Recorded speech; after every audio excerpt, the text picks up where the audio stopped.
India's first organic ice cream. Better ingredients, better ice cream. Organic Creamery by Iceberg.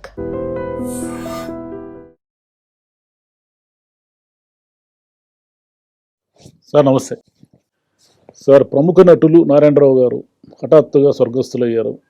నిన్న రాత్రి నిజంగా అందరికీ ఒక రకంగా షాక్ అది. అంటే నిన్న మొన్న కూడా ఆయన అంతులేని గత 50 years సెలబ్రేషన్ అని ఇంటర్వ్యూలు ఇచ్చారు. ఆలోచన అని ఒక సినిమాలో యాక్ట్ చేశారు. ఆ సినిమా ఇంటర్వ్యూలు కూడా రీసెంట్గా కూడా ఇచ్చారు. సడన్గా ఇలా వెళ్ళారు సార్. ఆయనతో మీకున్న అనుబంధం గురించి కాస్త మాకు చెప్పండి సార్. వాళ్ళ ఫ్యామిలీ మొదటి నుంచి తెలుసండి, అందరూ తెలుసు. ఫాదర్, మదర్, సిస్టర్స్, బ్రదర్స్ అంతా క్లోజ్లీ రిలేటెడ్ ఫ్యామిలీ. నారాయణరావు దగ్గరికి వచ్చేటప్పటికి ఇతను ఫిల్మ్ ఇన్స్టిట్యూట్లో నుంచి యాక్టింగ్కి వచ్చాడు. సో అంతులేని కథలు ఆ క్యారెక్టర్ చేసినాక ఇక్కడ చాలా పెద్ద యాక్టర్ అవుతాడు అనుకున్నాం. తర్వాత హీరోగా కూడా చేశాడు, కొన్ని ఆడిని కొన్ని ఆడలేదు. చిలకమ్మ చెప్పింది, అంగడి బొమ్మ, 3 సినిమాలు ఉన్నాయి సరే. ఆ టైంలో చిరంజీవి, ఇతను, సుధాకరు, రాజేంద్ర ప్రసాద్ వీళ్ళంతా ఇన్స్టిట్యూట్ పక్కన నుంచి వచ్చిన బ్యాచ్. రజనీకాంత్ అట్లా చిరంజీవి గారు, రజనీకాంత్ బాగా సెటిల్ అయ్యారు. రాజేంద్ర ప్రసాద్ కూడా ఒక రకంగా అయ్యాడు. సుధాకర్ తమిళ్లో పెద్ద స్టార్ అయ్యాడు కొంతకాలం.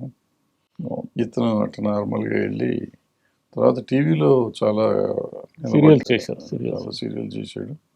లేటెస్ట్గా మొన్న నాకు ఒక 15 రోజులు అయింది అన్నట్టు ఉంది. ఆ సినిమాకి ఫోన్ చేశారు. ఆలోచన సినిమా వీళ్ళందరూ నలుగురు కలిసి చేశారు. ప్రసాద్ బాబు, నరసింహరాజు గారు, నారాయణరావు, ఇంకా ఉన్నారు, నలుగురు కలిసి చేశారు. బాగుంది సినిమా, చూశాను. బాగుంది. ఆ రోజు మంచి గెటప్ వేసుకొచ్చాడు. తెల్ల పంచి గించి వేసుకుని నామం పెట్టుకుని వచ్చాడు. అంటే సినిమాలో క్యారెక్టర్ అలా వచ్చారు. ఆ గెటప్లో వచ్చాడు అనమాట. బ్రహ్మాండంగా బాగా తేటగా ఉన్నావు, బాగున్నావు రా అన్నాను ఆ రోజు.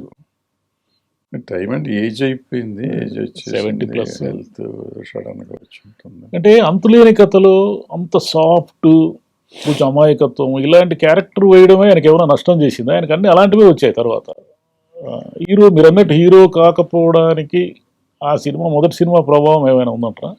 అదే ఉండదండి. ఇప్పుడు ఒక రకరకాలు, ఒక మన బాడీ లాంగ్వేజ్ని బట్టి, వచ్చిన టైమింగ్ని బట్టి. వచ్చిన టైమింగ్లో నేను చెప్పాను, ఇప్పుడు 6 వచ్చారు ఆ టైంలో అని చెప్పి. అవునవును. సో 4 నిలబడిపోయారు. సో ఈయనకి ఒక్కడికే. బట్ ఈయన టీవీలో ఈయన టైం ఈయనకు ఉండింది కదా, ప్రమాణమైన టీవీలో అలా చేశారు. సూపర్ స్టార్ టీవీకి బేసిక్గా వాళ్ళు ప్రొడ్యూసర్ ఫ్యామిలీనే కదా సార్. మళ్ళీ ఆయన యాక్టింగ్కి వచ్చారు. ప్రొడ్యూసర్ కదా, వాళ్ళ ఫాదరు జేడి ప్రసాదరావు గారు డిస్ట్రిబ్యూటర్, రాయలసీమ డిస్ట్రిబ్యూటర్ ఆయన.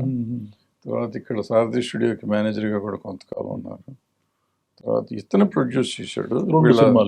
వీళ్ళ అన్నయ్య రవి ప్రొడ్యూస్ చేశాడు. మా భూమి చేశాడు అతను. తర్వాత అతను డిస్ట్రిబ్యూషన్లో ఉన్నాడు.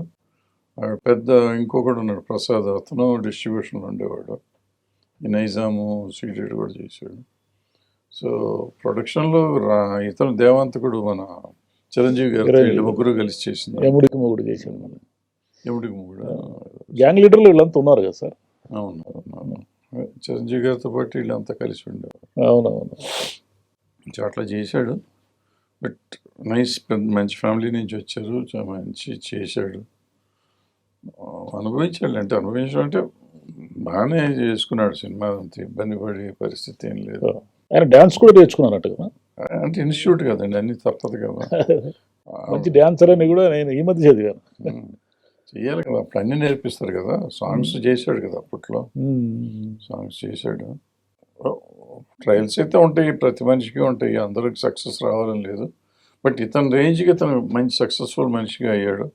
ఒక రేంజ్ టీవీల్లో అయిపోయింది. తర్వాత సినిమాలు కూడా కొన్ని చేస్తానే వచ్చాడు. హీ వాజ్ బిజీ, ఖాళీగా ఏం లేడు, ఎప్పుడు ఖాళీగా లేడు. అంటే వాళ్ళంత హీరో కాలేకపోయినా ఏమైనా అసంతృప్తి ఉండింది ఆయనకి? ఏం పెద్ద లేదు. రజనీకాంత్, చిరంజీవి గారు ఒక టాప్ కదా. ప్రతి మనిషికి ఏదో ఒకటి ఉంటానే ఉంటుందండి. ఉన్నంత లోపల దాని అంటే అంత బెంగపడిపోయిన మనిషి ఏం కాదు. 20 బెంగలేం లేవు. చాలా స్ట్రాంగ్గానే ఉన్నాడు. బాగానే ఉంటుంది, ప్రాబ్లం ఆయన పిల్లలు ఎవరైనా ఉన్నారు సార్ ఫీల్డ్లో? లేరు, నాకు తెలిసి లేరు. వారసులు ఎవరు సినిమా ఫీల్డ్కి రాలేదు? లేరు అనుకోండి, నాకు తెలిసినంతవరకు లేరు. మా ఒక ఊరి కథలో చేశారు కదా సార్ ఆయన, మృణాల్ సేన్తో చేశారు. అది మంచి పేరు వచ్చింది దానికి. మృణాల్ సేన్తో చేసింది ఒక సినిమా, మళ్ళీ రవి ప్రొడ్యూసర్. అది మిథున్ చక్రవర్తి చేసిన సినిమాకి రవి ప్రొడ్యూసర్. సార్ ఇది కూడా ఎవరు, ఇది కూడా వాళ్ళు చేశారా వేరే వాళ్ళు చేశారు గుర్తులేదు. చాలా సినిమాలు చేశాడు హీరోగా. 100 సినిమాలు చేశారండి సార్ ఆయన మొత్తం కెరీర్లో. చాలా సినిమాలు చేశాడు, 20-30 సినిమాలు హీరోగా చేశాడు. అవునవును. మన బాలచంద్ర గారితో అసోసియేట్ చేసిన ఈరంకి శర్మ గారు చిలకమ్మ చెప్పింది చేశారు. దాంట్లో రజనీకాంత్ గెస్ట్ రోల్ ఉంటారు. గెస్ట్ అంటే మోస్తరు రోల్ ఉంటుంది. మన తెలుగు వాళ్ళకి రజనీకాంత్ గారు గట్టిగా పరిచయం అయింది అంతలేని కథ తర్వాత, అదే చిలకమ్మ చెప్పింది. ఈయన హీరో, నారాయణరావు గారి హీరో. సో చేశాడు, చేయలేదని కాదు, మంచి పెద్ద డైరెక్టర్ అందరి దగ్గర చేశాడు. బట్ కొన్ని ఉంటాయండి, అందరికీ అన్ని కలిసి రావు, కొంతమందికి కలిసి వస్తాయి. లైఫ్ అంటే అదే కదా సార్, అప్స్ అండ్ డౌన్స్ ఉండడమే కదా. అంటే తనని చూసి మనం నేర్చుకోవాల్సింది ఏంటంటే, మాతో పాటు వచ్చేసిన వాళ్ళు ఎక్కడికో వెళ్ళిపోతున్నారు, నేనేమీ లేదు అనుకోకుండా, తనకు వచ్చిన అవకాశాన్ని వదిలిపెట్టుకోకుండా, అప్పటికి ఇప్పటికీ సర్వైవ్ అవ్వకుండా సక్సెస్ఫుల్గా ఉండి తను తన ఫ్యామిలీతో బాగుండి పిల్లల్ని పెద్దవాళ్ళని చేసుకుని అందరూ బాగుండే పరిస్థితికి తీసుకురావటం అనేది చూసి నేర్చుకోవాలి. సార్ నారాయణరావు గారు ప్రొడ్యూస్ చేసిన 2 సినిమాలు, దేవాంతకుడు, యముడికి మొదలు, ఈ 2 కూడా సూపర్ హిట్ కదా సార్ బాగా. చిరంజీవి గారు తమాషా ఏమంటే దీంట్లోనూ దేవుడితో యముడి దగ్గర కొట్లాడతాడు, దాంట్లోనూ అంటే అది ఆ కథ కాదు, పాత ఎన్టీఆర్ గారి కథ దేవాంతకుడు అదే కదా. అవును టైటిల్. అవును అంతే. ఆ దేవాంతకుడిని, పాత దేవాంతకుడిని యమలీలని యమగోళని మళ్ళీ మళ్ళీ తీశారు. యముడికి మొగుడు ఇంచుమించు అలాంటిదే, ఇంకో టైప్. బట్ ఇన్స్పిరేషన్ అన్నిటికీ అదే ఆ సినిమా. బెంగాలీ కథ కదా సార్ అది దేవాంతకుడు అనుకుంటా. బెంగాలీ కథ. డివిఎస్ రాజు గారు, నరసరాజు గారు, డివి నరసరాజు గారు తయారు చేసి అడాప్టేషన్ చేసుకున్నారు. ఆయన అప్పుడు రాముడు భీముడు ఇవన్నీ అడాప్ట్ చేసి అవునవును చాలా మంది కాదన్నాక తీసిన 2 సూపర్ హిట్. నారాయణరావు గారు ఆత్మ శాంతించాలని కోరుకున్నాం సార్. అట్లాగే ఆ ఫ్యామిలీకి కూడా మన అందరి సంతాపాన్ని ప్రకటించేస్తారు. Thank you sir. And for more videos, Please subscribe to iDream. Please subscribe to iDream. Please subscribe iDream. And please subscribe to iDream. For more videos, subscribe to iDream. please like, share and subscribe to the channel. Congratulations, iDream. Subscribe to iDream. Subscribe to iDream. So subscribe to iDream Media. iDream ki iDream team andarki huge congratulations. Please subscribe iDream Media. Please subscribe to iDream. Subscribe iDream. Please subscribe to iDream. iDream అంటే నా కళల ఛానల్ను subscribe చేసుకున్న నోరు తిరుగుతలేదు, మీరైతే గంట గుర్తు కొట్టండి. For more such videos, please subscribe to iDream. Subscribe to iDream. Please subscribe to iDream. Please subscribe iDream Media. Please do subscribe to iDream. Please subscribe to iDream Media. For best entertainment and information, please subscribe iDream. And don't forget to subscribe to iDream.